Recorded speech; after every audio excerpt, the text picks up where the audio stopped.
Hanover formed in 1963.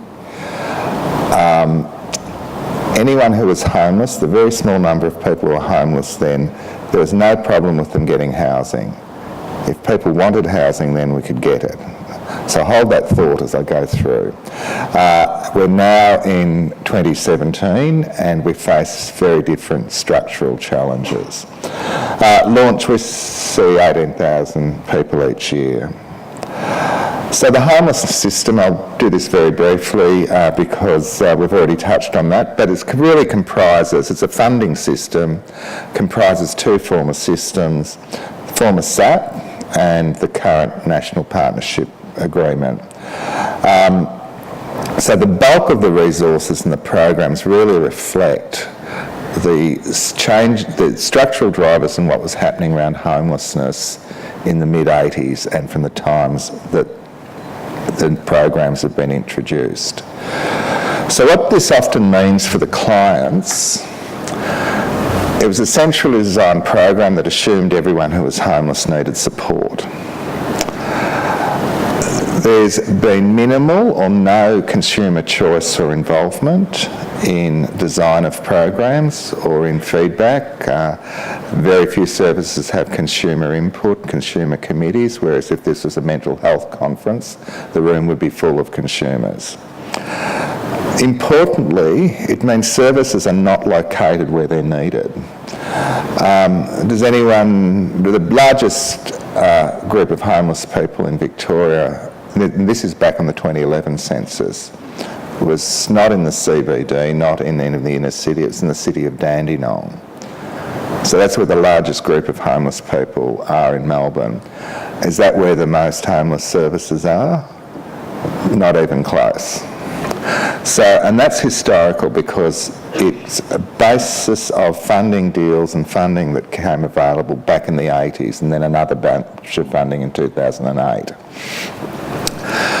It also means that by and large, services aren't required or haven't been required to adapt to policy and structural changes, and importantly structural changes in housing. Programs which began in the 80s, and this is why I started with the point, could reasonably assume that with a bit of effort and advocacy, someone who needed public housing could get it.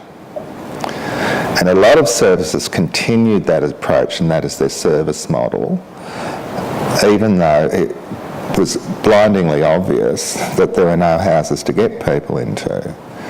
And where that's more of a problem is when I'll allude to that when I come to some more data. The other thing is that this system does not encourage innovation. It assumes that one size fits all, so that the program that works in central Melbourne will be the same program that works in remote territory communities.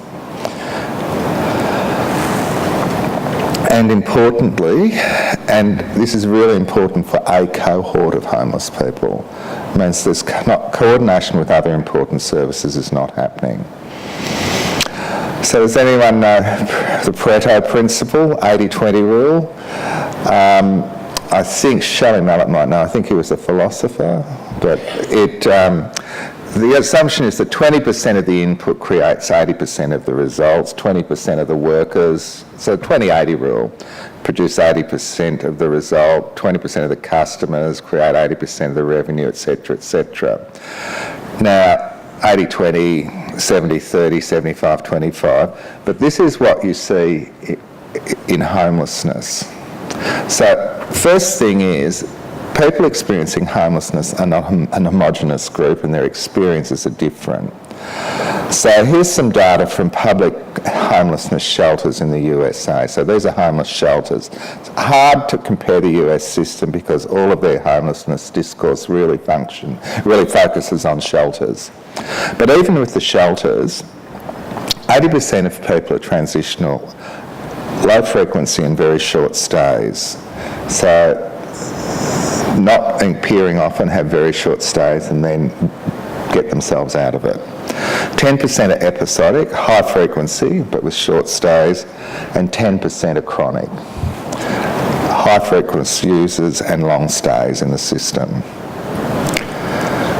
You get the same thing with the Australian specialist homeless service systems. 86% of clients have 1 or 2 support periods, but 4.1% of the clients need more than 5 periods. Average support duration is 79 days, but 28% of people need support for more than 90 days. And most support periods are closed within a calendar year, but for 1.7%, it's ongoing. Okay, when we merged the two organisations through a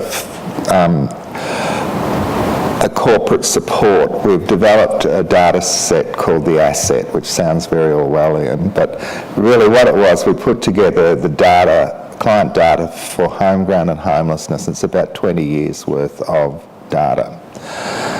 And it told us some really interesting stories. Now, we have 3 access points. So in Victoria, they're the points, they're common entry points. So there's an undertaking that in each each DHS region, one service will do rapid intake and assessment and then referral. And so they're very high volume. So the only way you get into a service now in Victoria is through one of these points. So we've looked at 8,740 distinct people who presented at our 3 access points in 2011, 2012, and what happened over the next 5 years. So 34% were still receiving some sort of support a year later, down to 23%, 18% and 17%. And so where did these clients exit to? So remember, these are the where they exited from. Secondary homelessness, so either to probably couch surfing or some other homeless service. 37% into safe and sustainable housing. 14% back into primary homelessness or rough sleeping. 12% unknown. 7% into tertiary homelessness. 2% incarcerated and 0.1% marginally housed. And this is one that gets data nerds excited. This is combined history of 80,000 people seen between 2000 and 2015. And each dot, the larger the dot, the more service contacts. So essentially what we do, we look at each time there's a service contact. So really a case note each time that someone has a support. Now, 75,000 people have less than 10. 4,000 have between 30 to 90. And those green dots in the middle, 280 people have more than 90 case notes. And within that, there are, it gets even higher, there's 25, and we've now dedicated resources, there's 25 frequent service users. And we've now got a frequent services user project. Interestingly, when we merged the data of both organisations, those frequent flyers were equal service users at the same time of both organisations. And so, as CEO, I could look at that data and I could pick some of the clients because you say, oh, that's when they went to jail, that's when they burnt the house down. So these are really multiple frequent service users. But I guess my challenge around this and why I present this data in terms of a discussion around homeless service systems, how much of our discourse and attention and focus is on those 280? And I saw some stuff before which said something, and it made some assumptions that I treated as inherent truths about all people experiencing homelessness requiring support. That's just not borne out. Now, it's heresy to say that, and people think if you say that we might lose funding. You know, we need funding, we need great support programs for those people who need it. But if the service system is designed so that our only offer is support, how often do people come needing something other than support and we say, well, you might want something other, but we can only offer you support. So that's my first challenge. The other thing, and this is the other challenge, those people, so the other social survey also shows a similar thing. It shows that 70% of people who've experienced homelessness have never been near a homeless service. They get themselves out of it. And what is happening, and what's been happening, particularly since the decline in affordable and particularly social housing, not every agency has seen that it's their role now to assist people into other forms of housing. Most have got there now. But a lot went on with the head in the sand saying, we do an application form for public housing and we support you. That's because that's what we do. Meanwhile, those clients were coming through without support, were getting themselves into housing.